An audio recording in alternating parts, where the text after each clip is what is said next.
in order to take your mind to a new place, sometimes you gotta punch in a new address. And it's not always that easy to pick up on that. I mean, it's a simple process, but when it comes to full awareness of yourself, it's something that always has to constantly be worked on. And what I mean by punching a new address, I mean you gotta punch in new data for where you want to go in life. You can't be sitting at the same address for years in your head, living in the same place, living in the same old mansion in your mind, and expect a new floor plan. That's just not gonna work out.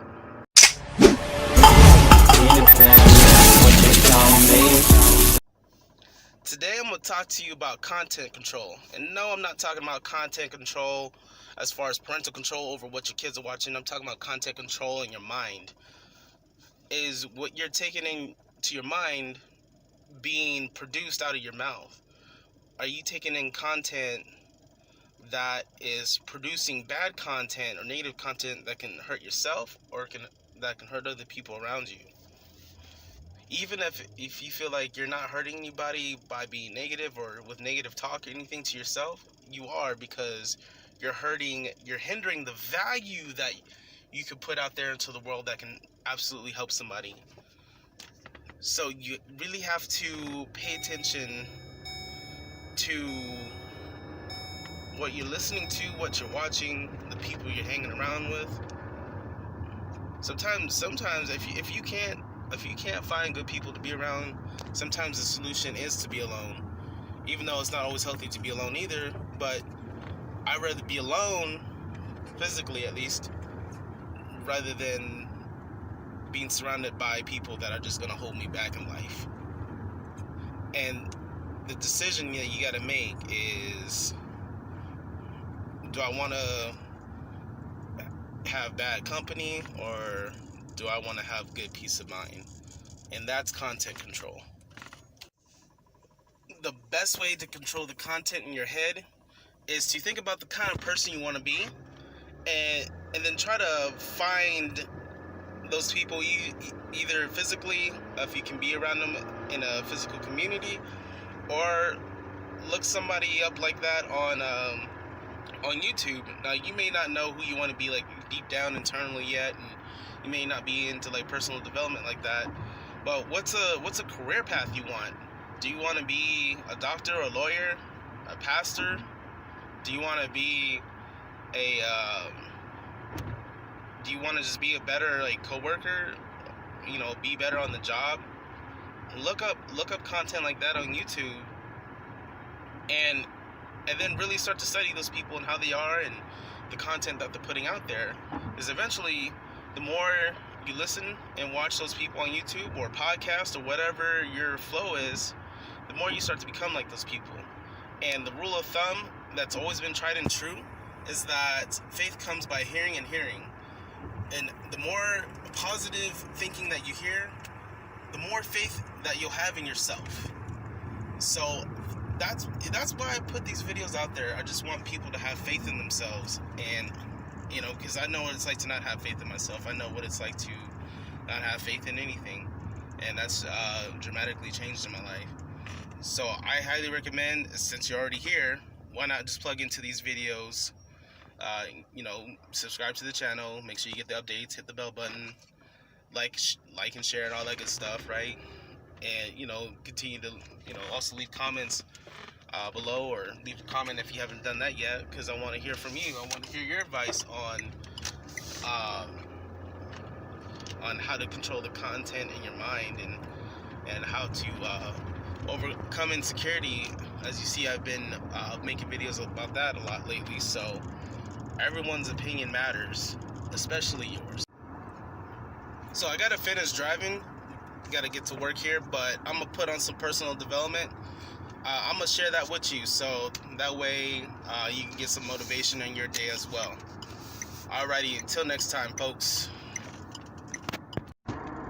when I was 11 years old, we had a really, really tough Thanksgiving where there was no money and no food, and my mom was screaming at Father about how he couldn't even take care of his own family, and it was horrible. And I have a younger brother and younger sister. I'm the oldest, so I was trying to keep them from hearing this conversation, and then a miracle happened. Bang on the door.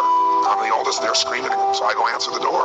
And I answer the door, and standing there is this giant man. It was this little boy, and he's holding this huge box of food. And beside him on the ground was a black pot with an uncooked turkey in it. And he said, "Is your father home?" And I said, "Just one moment." I was like unbelievably euphoric. I thought, this is a gift from God. This is going to change it all. This is going to make my mom and dad happy. It's going to be unbelievable. So I go, my father is screaming at my mother through a closed door, to the bedroom door. And I said, Dad, there's a guy at the door. And he goes, you answer the door. I said, I did. He's got to see you. So I kind of teased. I said, Dad, you got to come. So he said, fine. He made one last yell at her, and he walks to the door. And I'm waiting there, just can't wait to see his face. And my dad opens the door, and this man's standing there with this big box of food. And my father did not get happy. He looked at this man, and he raised his voice to him, and he said, "Look, we don't take charity." And then he took the door to slam it in the man's face. But the man was a good-sized man. He put his foot there and smacked his foot and bounced back over. He said, sir.